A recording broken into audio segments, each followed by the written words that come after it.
Hey everyone, it's Cappy. I want to give you a quick heads up that this episode you're about to hear was recorded back in February at the Food Network and Cooking Channel South Beach Wine and Food Festival. It's no surprise that many things got thrown off course this year, but we're very excited to be able to share this episode with you. It features one of the most important chefs in the country. With that, this is Beyond the Plate, a podcast where we sit down with the world's culinary elite to explore their journey into the food industry and the social impact they have made in their community. Today's guest is Chef Michel Nischan. This episode is made possible with the help of our friends at Wickles Pickles. All right, everyone, this is a family-owned company. These pickles are made using a 90-year-old family recipe, and they are packed proudly in Alabama. You've heard me talk about them before. As I mentioned, they have two varieties, the original Wicked Brine, which is a little sweet with some heat there. And then they have a dirty dill line, which is going to be more of your classic dill flavor. My favorites, hands down, is their Wicked Jalapeno Relish, and they have a spicy red sandwich spread. Be sure to check those out. And also, if you caught that amazing Bloody Mary recipe last Friday on the Beyond the Drink episode, you may want to toss in some of their Wicked Garden Mix or the Wicked Okra in there. Here's what I also love about Wickles Pickles. Wickles believes in giving back to their community. Through donating food and other resources, they support various organizations, including food banks and community food programs, as well as disaster relief efforts. To learn more about Wickles Pickles and their whole line of products, please visit wicklespickles.com and follow them on social media at Wickles Pickles. Wickles, we thank you.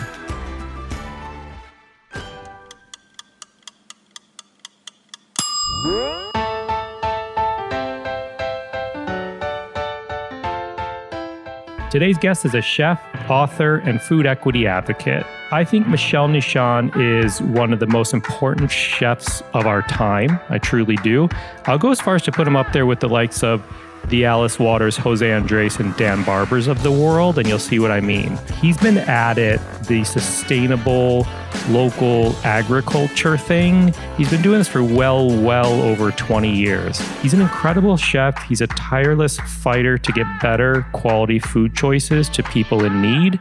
I'll say I know from personal experience with my day job, working with Rachel Ray's Cooking and Kids Charity. His nonprofit Wholesome Wave is a great partner of ours, so I know the work they do firsthand, which we'll hear about more during this episode. Furthermore, Chef Michel Nischan is maybe most notably known for his time at a Heartbeat restaurant in the W Hotel. He was the executive chef there. This was one of the first restaurants to really focus on good-for-you food. Also, he was part of the Dressing Room restaurant in Westport, Connecticut. He had this with his longtime friend, the late Paul Newman. In 1994, Michel's then 5-year-old son was diagnosed with juvenile diabetes, so he shifted his focus on his cuisine into pure, flavorful, local, organic foods without highly processed ingredients.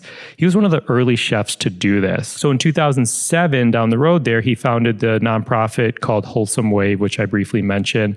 Their mission is to inspire underserved consumers to make healthier food choices by increasing affordable access to fresh, healthful fruits and vegetables. He's the author of 3 cookbooks on sustainable food systems and healthful cooking, and the James Beard Foundation 2015 Humanitarian of the Year. Before we get going, I do want to mention we have some awesome merch, which you can find in the link in your podcast player or at beyondtheplatemerch.com. We have some great tees and hoodies and hats, so make sure to check those out. So please enjoy this episode as we go beyond the plate with Chef Michel Nischan.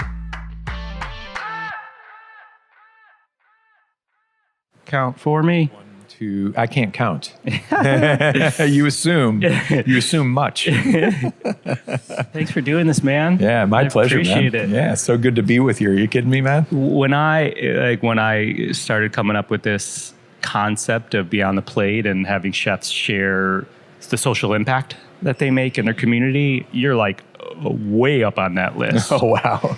Granted, it's been a few seasons, but our schedules, it's hard to link up. Well, we're busy. We're traveling at the speed of change. Yeah, that's exactly right. I feel like we've discussed this and I can't remember fully, but after researching, you were born in Evanston? I was. No. Yes. St. Francis Hospital. Oh, we have discussed this. I was Evanston Hospital. Yeah, we did. I think, okay, yeah, got it. That's so funny. I was looking, I was like, wait a second. It's kind of like Bears Cubs. Right. Did you spend time there, or were you? Well, I lived 4 years in Evanston, but then, my mom and dad at the time were living with my grandparents on my dad's side. They had like a side-by-side thing. And then they bought their first home in Des Plaines. So I was really raised in Des Plaines until, junior year in high school. And then we moved up to Antioch. Yeah. What? Yeah. I didn't know this. Yeah. I went to Maine West. No shit. Graduated from Antioch High. That was a little bit of a letdown. I went from a graduating class of like 870 to a graduating class of 34. That's so crazy. Yeah, I did not know that. Yeah. Yeah, man. So what was young Michel Nischan like? Like little boy? Well, it was interesting first because the name was a little bit of a challenge being raised in Chicago with that name. So when Johnny Cash came out with Boy Named Sue, it's kind of like my tune, But, Summers, the interesting thing was Summers, my grandfather tried to hold on to his family farm for as long as he could. After World War II was when the real big kind of ag push to consolidate farming and food production, because now that there was a World War II, everybody was convinced there would be a World War III. So producing, stockpiling, storing, preserving as much food as possible was something that was actually became policy. You were born into this. Yeah, I was born into agriculture thing. So we used to. It became very difficult for my grandfather. So it didn't favor those policies. Favored really large scale agriculture. Rightly so. It really was a national defense issue at the time. It didn't favor small scale agriculture. But my grandfather didn't want to let the farm go, so we would sell off little pieces of it, to keep the bills paid and to try to stay solvent. And he had 13 children, so my older brother, all of my cousins would go down every summer, and we were the migrant farm workers. And where was the farm? Morley, Missouri, which is in the Boot Heel, down in southeastern Missouri. So up against the Mississippi River.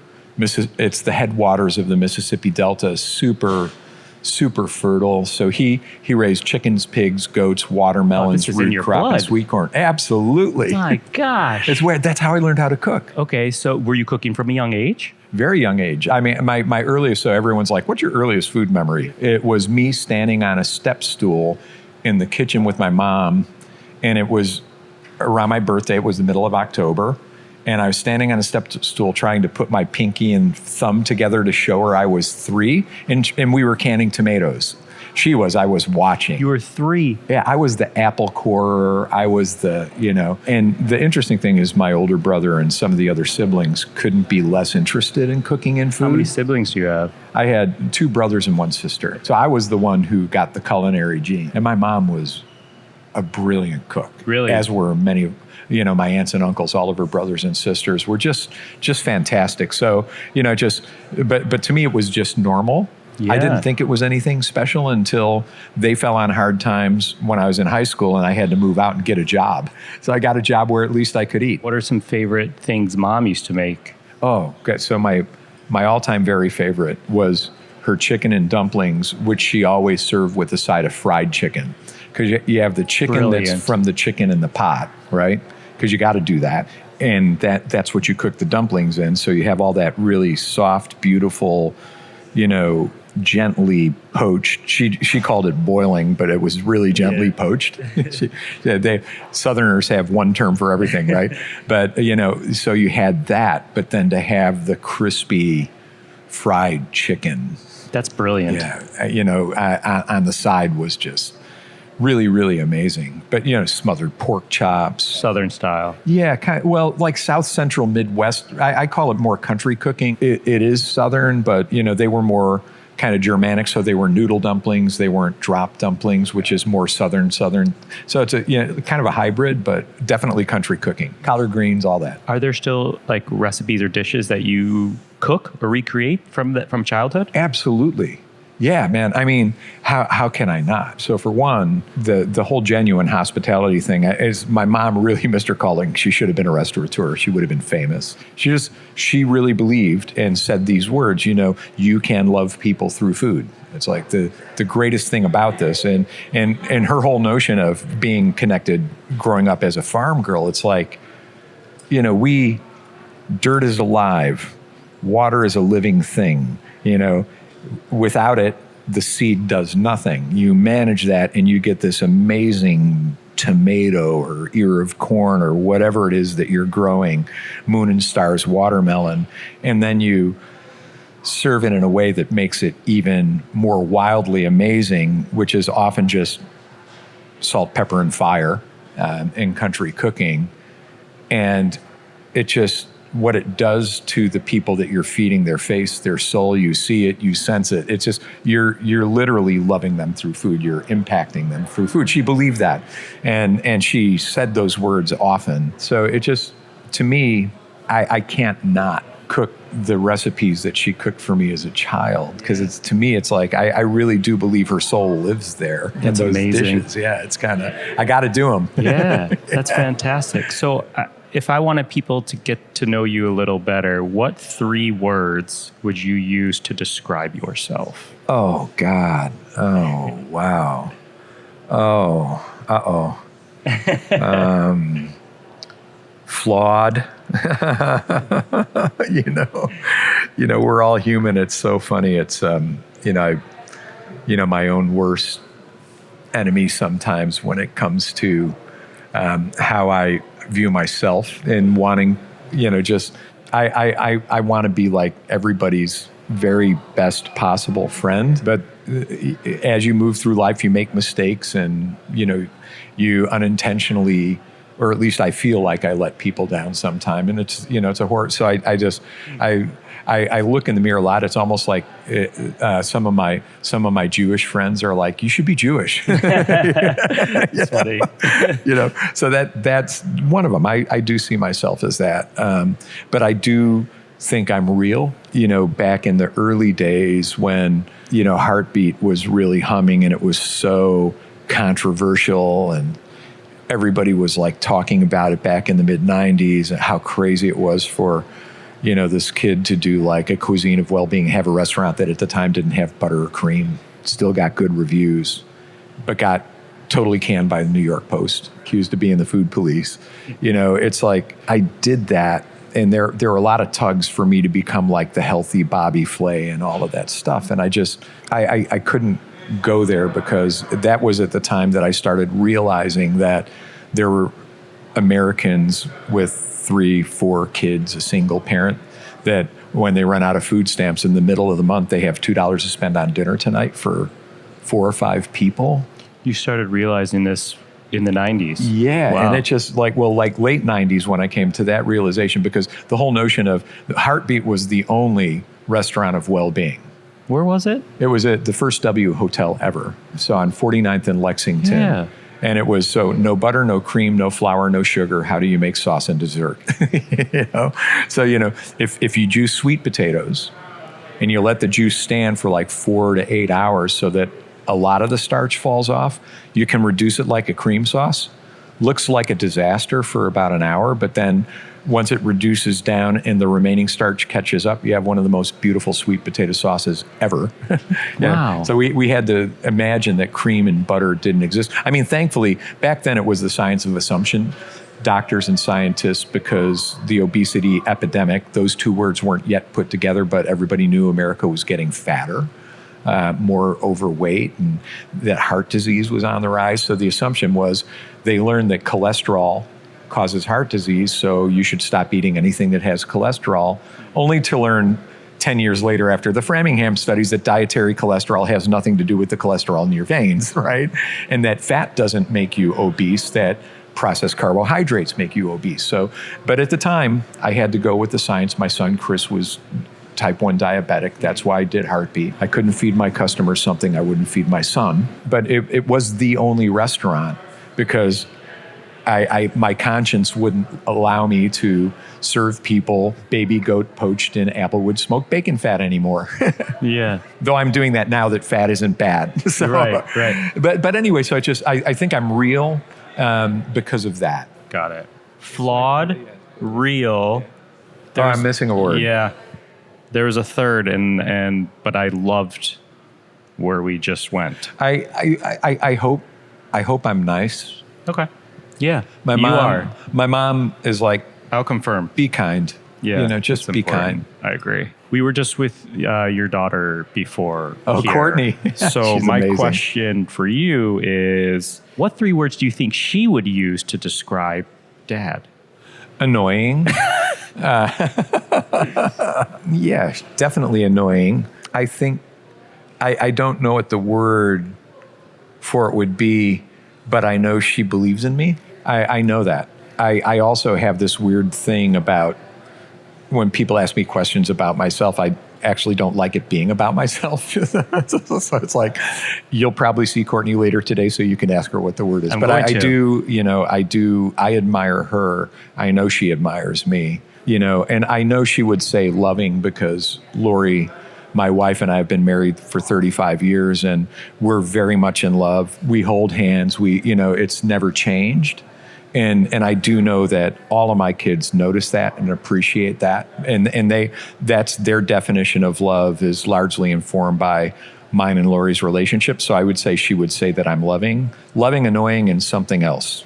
Got it. That you'll have to ask her. I'm going to. So what did you have for dinner last night? So we had for dinner last night, I'm here for, there's a company that's a sponsor here this year that has a product called the Great American Turkey Company. I've seen them all over. I haven't heard of it, but so now I have. They benefit Wholesome Wave, say if, when they're just launching in Publix, throughout the Southeast in Miami, like 1,200 stores. And when people at Publix buy these turkey products, which I help design the recipes for because it benefits Wholesome Wave, they really are tasty. It's really great, convenient stuff. George Faison from, back in the D'Artagnan years, he's sourcing the turkey. So it's sustainably sourced, all this good stuff. But when they sell stuff, the money will go to Wholesome Wave. So I was at the Great American Turkey. And for the listeners, booth, we're going to get into what exactly Wholesome Wave is a little bit later. Good. Yeah. So anyway, I was at that booth, and they were doing. We do this broccoli rabe,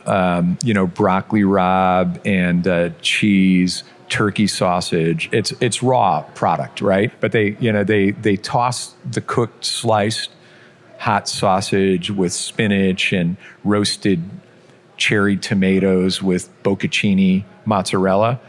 And that's all I ate last night because I was at the booth.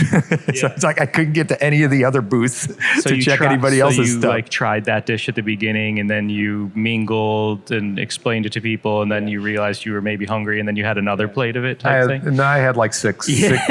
Well, the bowls at these things are so small, right? Yeah.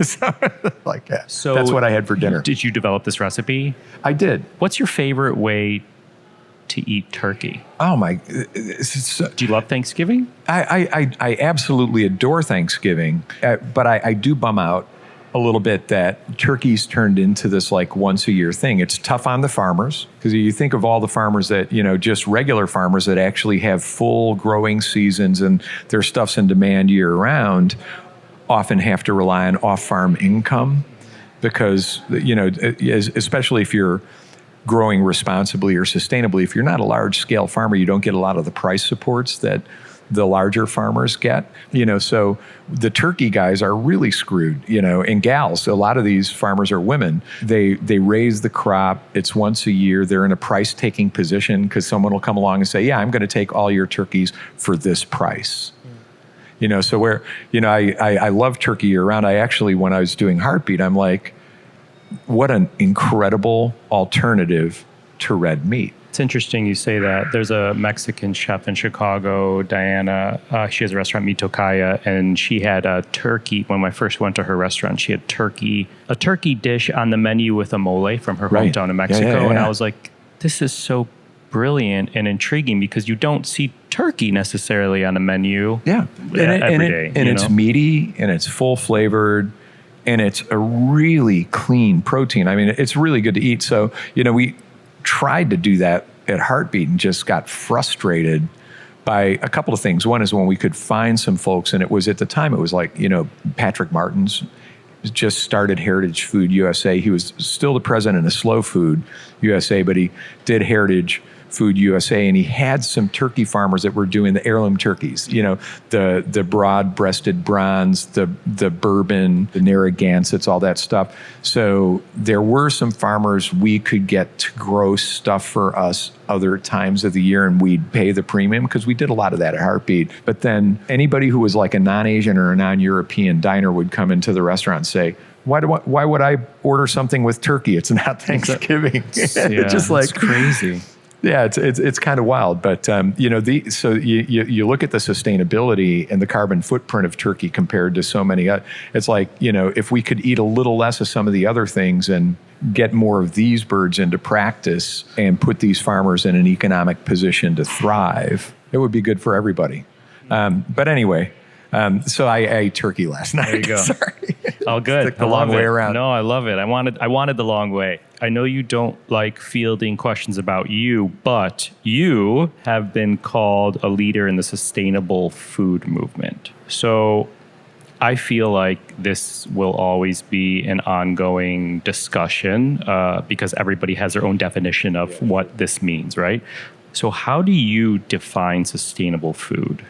I love the work that the United Nations has done with their kind of global stakeholder engagement around the question, and actually the words that they came up with. And, the word that I really appreciate, and in my mind, was always actually the one word definition of sustainable is regenerative, because sustainable for the if we could wind back the clock several hundred years, there was soil health, plenty of soil health in plenty of places in the world where sustainable practice, maintaining that status quo, would have been good enough.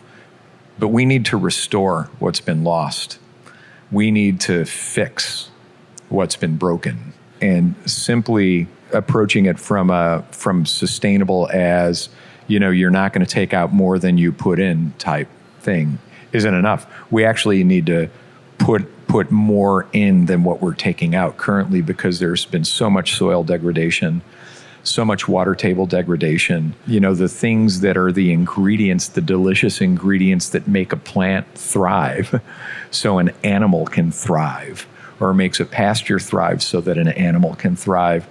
Those things have been lost, and there are ways that it can be done. But so I think of it more as regenerative. We have to regenerate the health that's been stripped so that we can get back to an environment that we're stewarding that can provide us the type of abundance we need to feed 8 billion people. I have a question that just popped into my head, so it's kind of off script, if you will, for me. But you had your finger on this pulse in the 90s. It's a very hot topic. It's been a hot topic for a good amount of years, and is food waste, sustainable food, farm to table, all those buzzwords that we hear. I feel like you could kind of smile when people are getting all this notoriety today for that, which is a good thing, that they're getting notoriety for that. But like, how do you deal with that course? Like, how do you deal with, I've been doing this for 20 years, or, No, so, I'm glad you asked that question. No one's ever asked me that. I've actually, the first deal I did with a farmer was in 1980 in Milwaukee, Wisconsin. It was a young couple.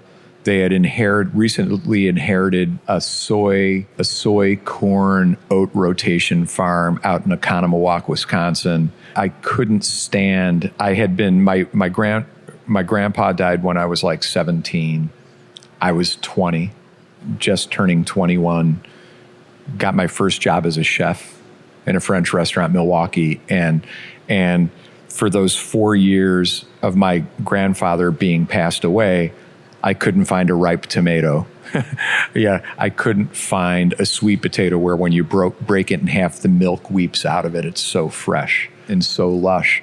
So I went out to the countryside, knocked on doors, got doors slammed in my face, found this couple who said, my parents used to grow specialty crops. I had never heard that before. Specialty crops, fruits and vegetables, the thing we're supposed to eat 5 servings a day of, right? So I'm like, they said, yeah, our parents used to have a family vegetable. They were a little bit older than me. I think they were like in their late 20s, maybe 30-ish. So I said, well, listen, if we get some seed catalogs and I pick some stuff and I pay you in advance, I can forecast what I'm going to need. You grow it for me.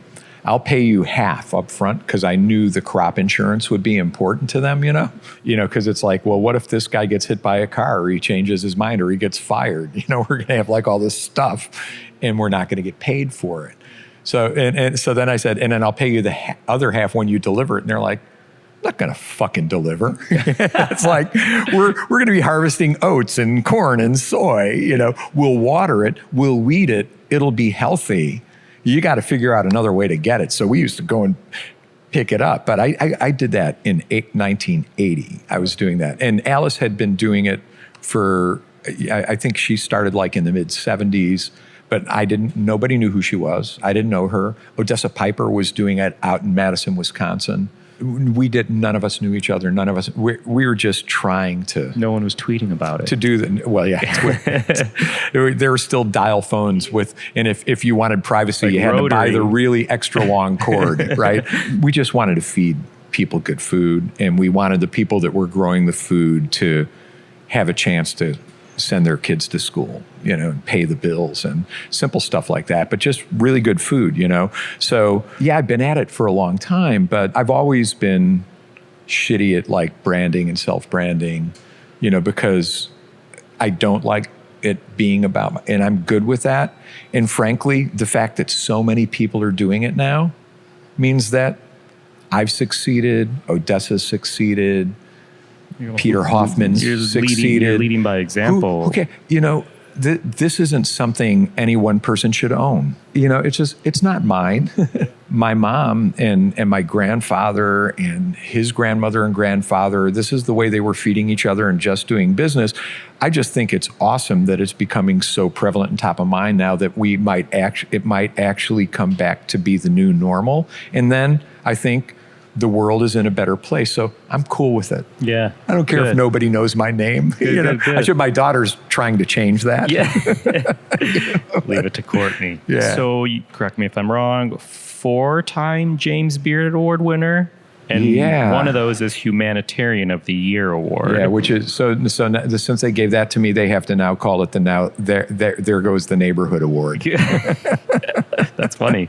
Rest assured, folks listening, when I Googled some of Chef Michel's other accolades, there's probably well over 25 other awards he's received. You just talked about. You wonder branding. What's on people's mind. I don't know. But you just talked about branding. Do these accolades matter to you? Yeah, I mean, yes, they do, because really until 2005-ish, between 2005 and 2010, nobody was offering, and still nobody is, and they should. Why isn't the Food Network doing something on the subjects we're speaking about right now, and the richness and the depth and the authenticity? I mean, it's like millennials and Gen Zs are all about authenticity. This is important content that people should have access to, right? But there was no money in it. So you don't do it for the money. You do it because you see something that in deep in your heart, you really honest to God feel cannot stand. And you also realize that if you're the only person who's doing it, it's standing everywhere except for where you happen to be standing at the moment. So you want everybody doing it. And you know that you've succeeded when someone calls you up and says, hey, we want to give you an award for this thing that you've done. And I got to tell you, in most cases, I was always stunned, but it's because when you're doing this work and you're not doing it for the money and you're not doing it to build an empire, your feet are really in the clay and you're elbow deep in mud. And it gives you an opportunity to pick your head up and look around and say, holy shit, lots of people are doing it now. And clearly important people care about it, or they wouldn't be acknowledging me for, my small part that I've done in this. So from that perspective, it's wildly valuable to me. It's kind of my pay, because the things that I've chosen to do in my life are not the things that you make money at. Sure. Yeah. Trust me, I started doing charity work in my early 20s, and people are like, wait, don't people usually dedicate their life to this like after they've made it or have the money or the time or whatever, During your career, let's call it, which is still thriving. Was there a moment that you ever wanted to throw in the towel? Oh, yeah. Yeah, sure. Lots of them. So it's kind of hard for me to find a defining moment. I mean, there have been times when I had popularity, but, didn't have a restaurant empire, 5 kids, the majority of my marriage with Lori, who is an astonishing human being. We've lived paycheck to paycheck, and, at times when it seemed like the systems that really needed to kind of shift to have the things that, I idealistically believed should become a new normal. There have been times when the seeming intractability of that system and its unwillingness to move, and sometimes actually having very, very powerful forces zero in on you to say, oh, we need to shut these kinds of people up. That can be really scary, and just like, why am I doing this? It's like I could get a corporate job on the other side of this fence and do really, really well for myself. Or I could just throw all my talent back in, have 6, 8, 10 establishments, do the volume, drive the name, build the brand, make the money. I've wrestled with that, Well, it's interesting for you, I guess, because you've probably dealt with it from a kitchen for-profit chef side, if you will.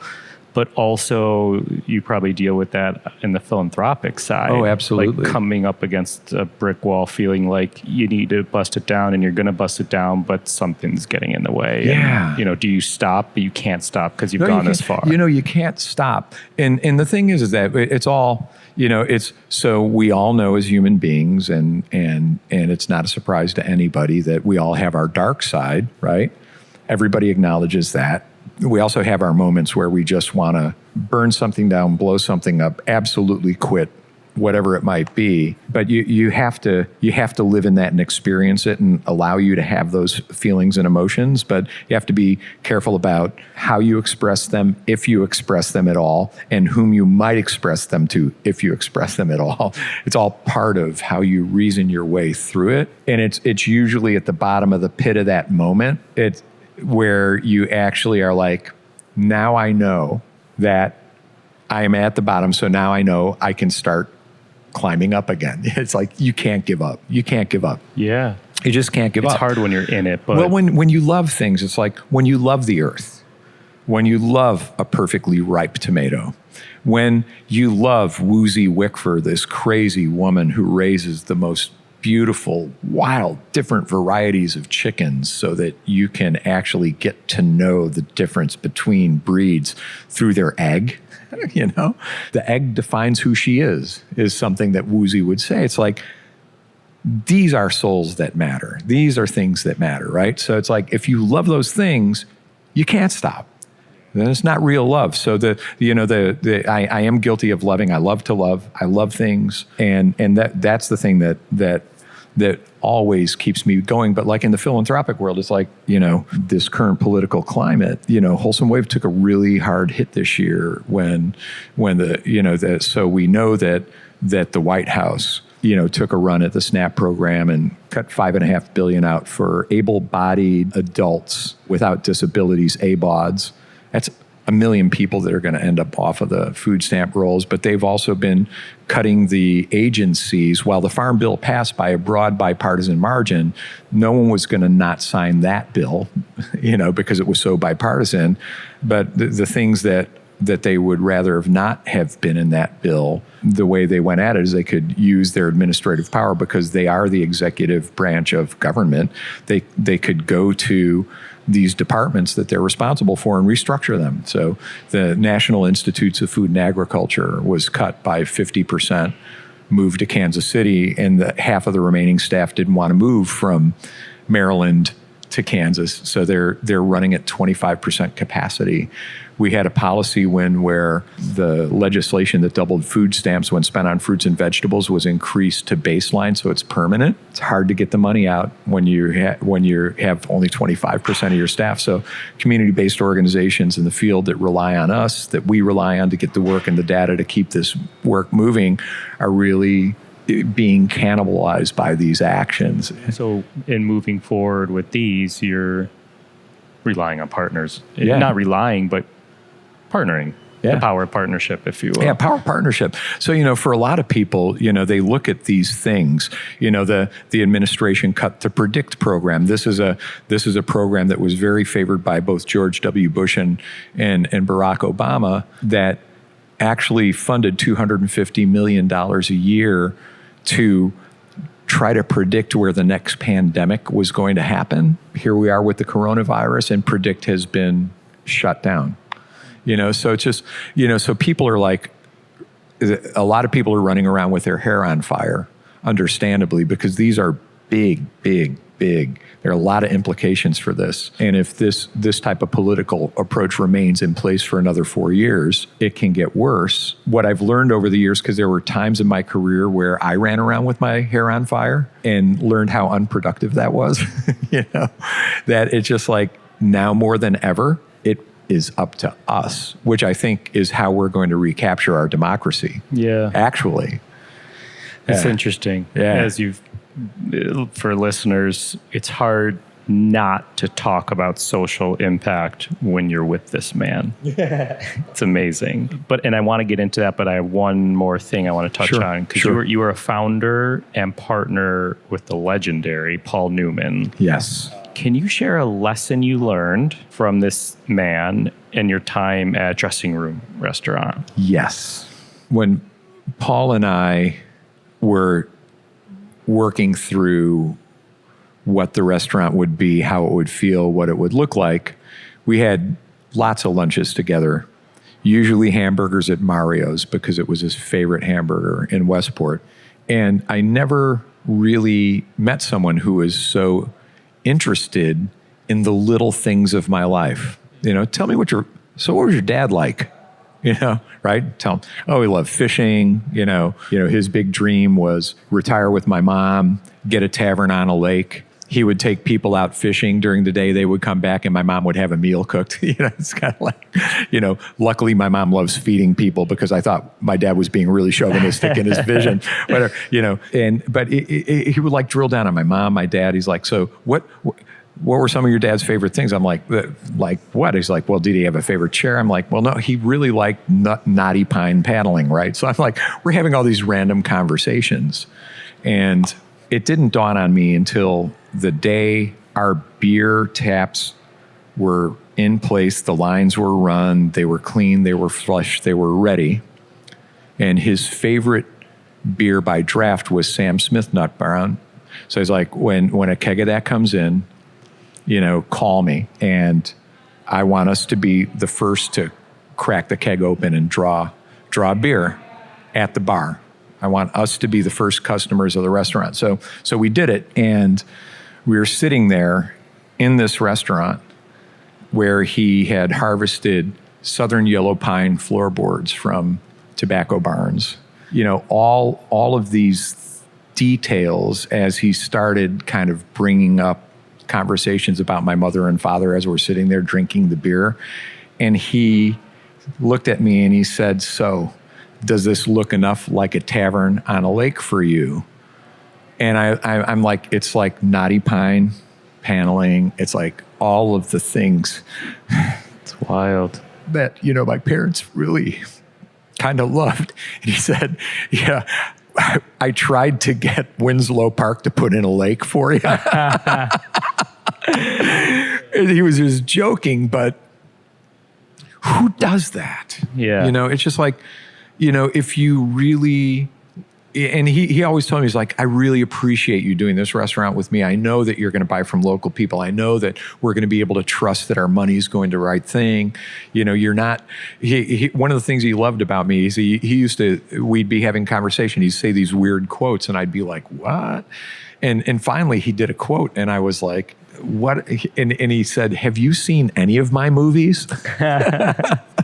So he's like, he's like, you're not doing this because of me, because it's Paul Newman. He's like, you're doing this because we believe in the same things. And I just wanted to make sure that it reflects who you are, and both your parents are gone, and this should be their home. They should be here today. It's just like, who does that? It's incredible. So what I learned from him was that is nice as I think I am, I could really, and I've tried to as much as I can, do the same thing for other people. It's just like, talk about valuing somebody. That's amazing. Crazy. Amazing. Can we talk about this, I guess it's semi-new venture with Wholesome Crave? Oh, yeah. We talked about Wholesome soup. Wave, which we're going to get into. But Soup, baby. Wholesome Crave. Tell us about it. Yeah, so Wholesome Crave, it's so funny. The idea is inspired by Newman's Own. When Paul and Hotch, rest his soul, A. Hotchner just passed away beginning last week, I think. But the two of them kind of did this salad dressing thing that turned into a food company when it was clear that it was going to become real and everybody wanted it. Grocery stores across the country, they had to do the pause and say, okay, what are we going to do? How do we want to set the business up? And Paul's like, me, all my kids, my family, we have more money than we're ever going to need. Give it all away. So eventually they ended up structuring the companies in a way where they had established Newman's Own Foundation. Paul handed over the intellectual property to the foundation. The foundation then licenses the name to a for-profit food company that makes the food and sells it. And then they take a royalty off the top so that they maximize the donation to the foundation. That's what we've kind of done with Wholesome Wave and Wholesome Crave. Got it. Wholesome Wave is my nonprofit that operates in almost every state with community-based organizations raising private money to double food stamps when spent on fruits and vegetables, the institute that just got cut. So we're in the weeds, but that organization does amazing things, but we constantly have to ask people for money. So a friend of mine said, there's this guy named Paul Newman. You might have known him. He sells stuff and then gives money. So we kind of aimed at scaled food service. And it actually was a really good friend of mine, Fidel Bauchio from Bon Appetit Management, who's like, Michel, soup is the place and plant-based is the place. And you're so authentic and genuine. The whole give back thing, these young college students, millennials, these Gen Zs, they can Google you 26 ways to Sunday and find nothing but sunshine. You can bring an authentic product to market. And soup is the most labor-intensive, facilities-intensive thing for a large-scale facility to make. I mean, when you're feeding 200 people a day at dressing room, you taking all of your scraps and leftovers and turning them into something delicious is a real moneymaker.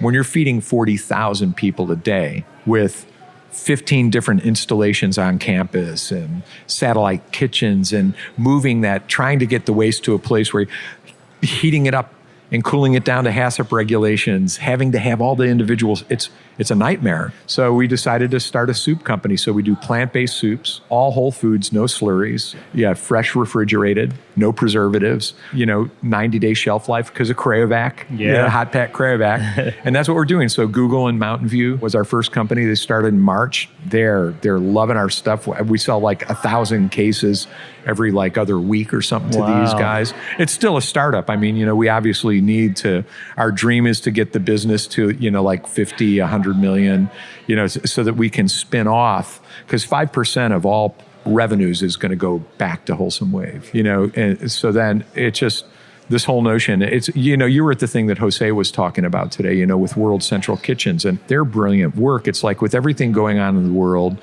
climate change isn't going away because no one's doing anything about it. Government agencies really aren't set up to handle disasters in a way that feed people the way they need to be fed when they needed to be fed. So chefs have taken it into their own hands. When I learned about the family of 5 with $2 to spend on dinner for all 5 people, I'm a chef.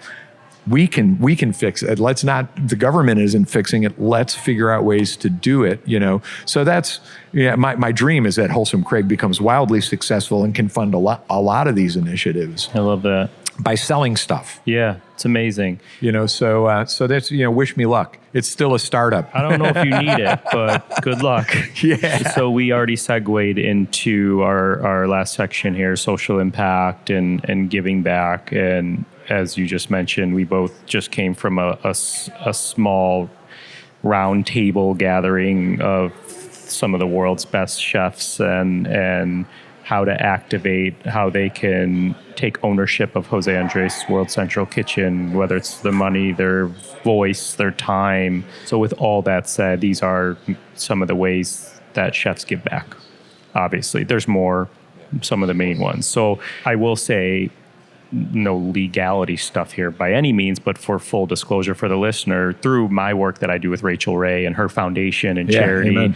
We've worked with Wholesome Wave Foundation. Absolutely. So I'm excited to chat about that. So more people can, if you haven't gotten it already, you'll get it, but you've probably gotten it already, the magnitude of Chef Michel's generosity. So we can probably do 5 episodes on how you give back to set the stage for this. I think we bored your listeners enough for one day. So I guess we talked about how when you decided of where you're going to give, but you mentioned Wholesome Way, Chefs Action Network, Farmville you mentioned, I guess overall encompassing its food and supporting access to healthy, locally grown fruits, vegetables for people who need it, right? I feel like we've covered everything I wanted to ask within this scope, but can you just lay the groundwork? Tell us about Wholesome Wave. Yeah, absolutely. Or Chef's Action, all of it. Well, it all kind of it all plugs in. So, I'll tell the story about Wholesome Wave, and then I think how it then just broadcasts to what I believe to be a naturally manifest truth of human spirituality, because that's what I believe this all comes from. My mother had that, right? How can you be someone who feeds people?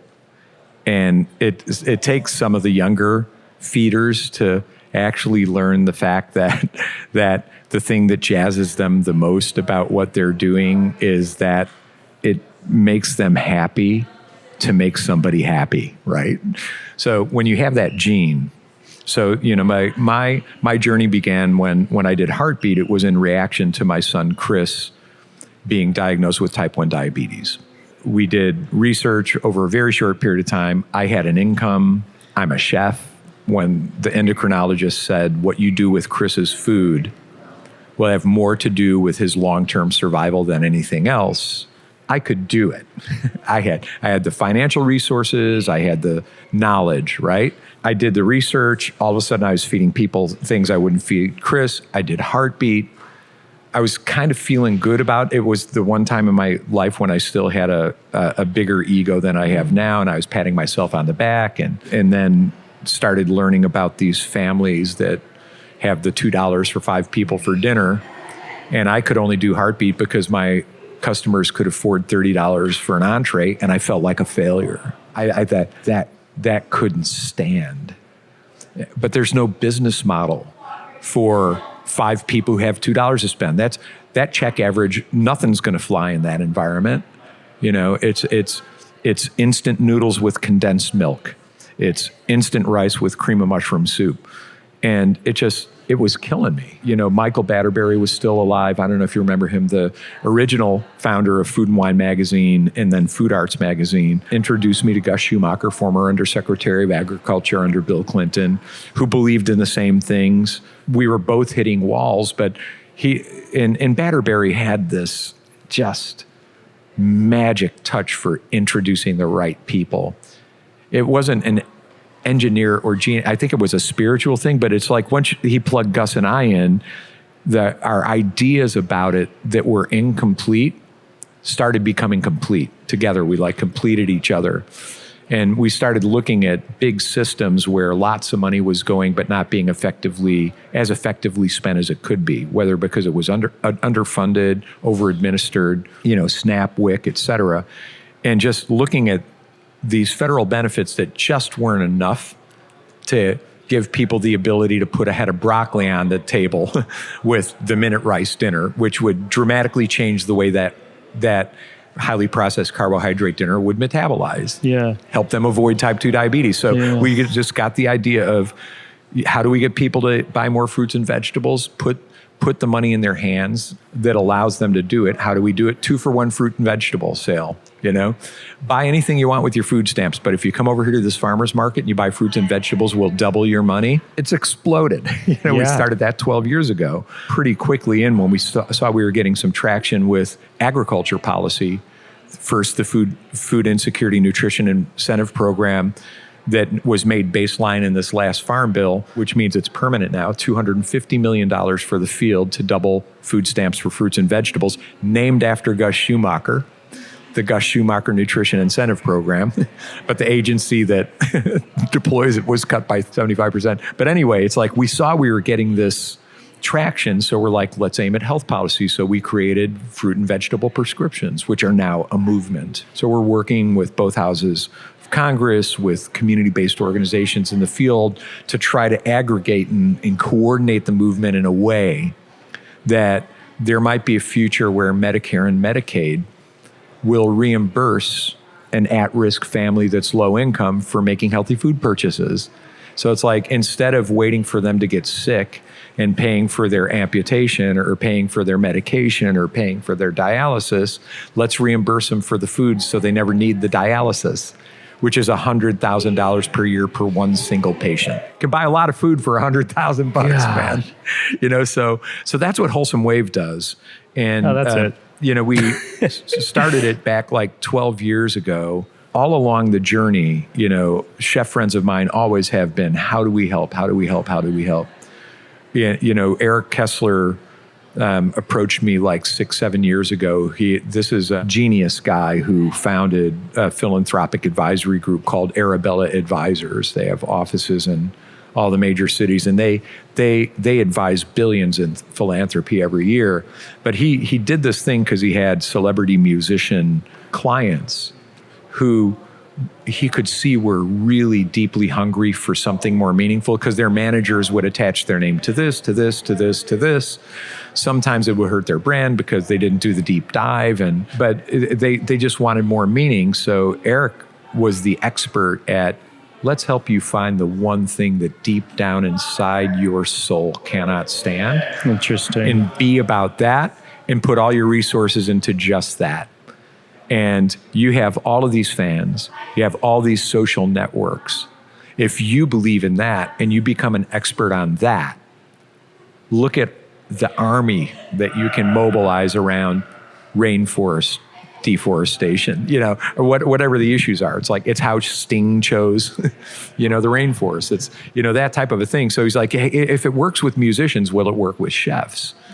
And I said, yeah. So we started piloting it, partnering with the James Beard Foundation, and it's now become one of the pillars of their impact program. So 300 chefs have been through boot camp. There's a waiting list of almost 1,000. Yeah, so it's like, now you take that's the Chefs Action Network. So these are chefs who are about tackling issues like migrant farm worker rights, animal antibiotics and growth hormones in the food supply, food insecurity, whatever it might be, living wage issues.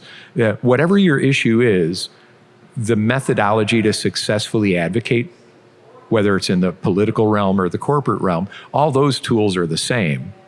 So the whole thing about the network is get the person to learn how to advocate for the thing that cannot stand in their mind, and they're going to be really good at it. Yeah. And it's working, So I just think it, just like you asked me the question of, you've been doing this thing for a long time. Now there's all these people doing it that are getting credit for it. How do you feel about it? I feel good about it. I look at the whole thing. It's like I was doing Wholesome Wave like a long time ago. And now it's like, look at what Jose is doing. Look at what Bill Telepan is doing, with wellness in the schools. Look at what, Ann Cooper is doing with the Chef Ann Foundation. It's just like, to me, it's like there needs to be a shit ton of that.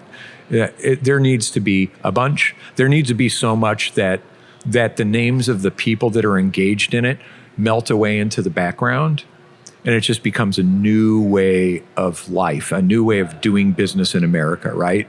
So there really is a movement, and it's led by chefs because they've got that spiritual DNA that whether they can admit it or not, they just love feeding people and making them happy. And what better way to do it when you can feed the people who have the least ability to exercise a right to choose anything meaningful for their family.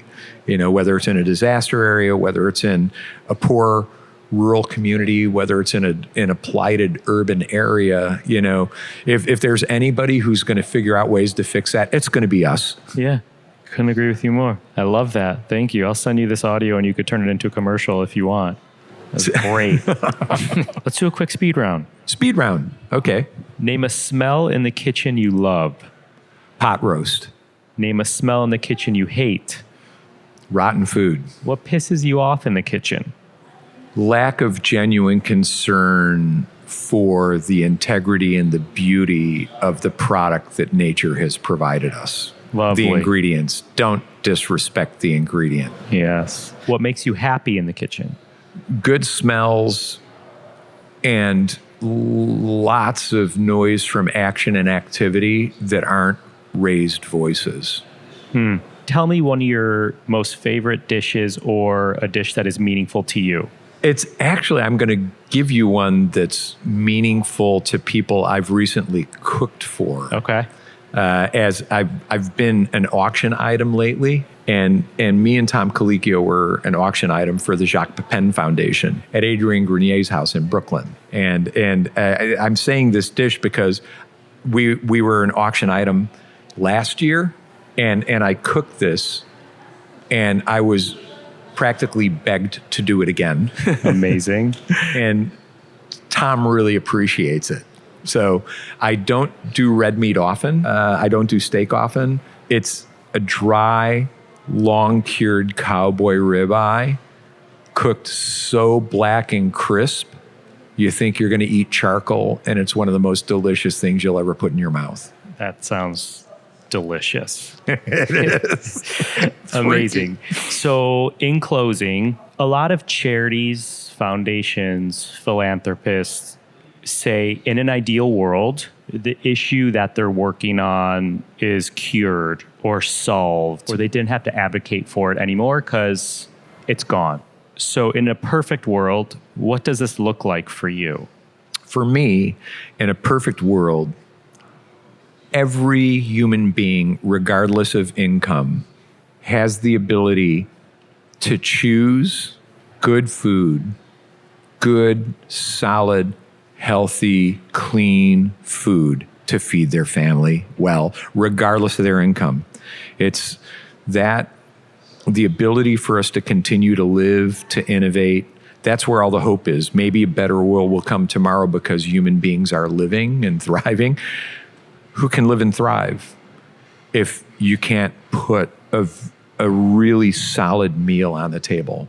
Not just calories, right? So that's it. It's the one thing where economic conditions shouldn't determine what's going on the table tonight for dinner. Amazing. Great way to end. Michel, first of all, thank you for doing this. Oh, please. Thank you. We see each other a few times a year at various events, and it's always good to catch up, whether it's in person or over the phone. I don't know what to say to you because I know how giving you are and how generous you are. And I've heard chefs and cooks in their 20s talk about how much you do and look up to you. And I've heard chefs in their 50s and 60s and older that look up to you because of how much you do. And I know how much you do, but doing my research for this conversation, it happens often, but I was like, man, I think I have this list of what I know you do, but it's always like, it wound up being triple. So, I mean, you truly live and breathe this. And thank you for sharing your voice. And I appreciate it. I don't doubt it that there's going to be a handful of people that are inspired by you. So thank you, Andrew. Yeah. I appreciate that, man. Thank you. Thanks again to Chef Michel Nischan. Find more on him at chefnischan.com. That's ChefNischan.com. To learn more about Wholesome Wave, go to wholesomewave.org. Find me and keep up to date with this podcast across all social media platforms at On Cappy's Plate, or go to beyondtheplatepodcast.com. Beyond the Plate is on all the socials at BT Plate Podcast. This episode was produced by myself along with Ian Cohen, Joe Yetton, Sean Petrosian. Thank you to Sarah McLaughlin-Mee for her digital media skills. Our music has been composed by Goldford. Find him at iGoldford. As always, special shout out to my wife, Katie. Please rate, review, and or subscribe to this podcast on your listening site of choice. Don't forget to join us this Friday for another episode of Beyond the Drink, our companion podcast of Beyond the Plate, made possible with the help of our friends at Deep Eddy Vodka. We're joined again by Austin's own Caitlin Smith, who's doing a hot drink this time around, our second one of the season, and she's using coffee, my kind of cocktail. Thank you for listening to Beyond the Plate. I'm Cappy, and remember, there are never too many cooks in the kitchen.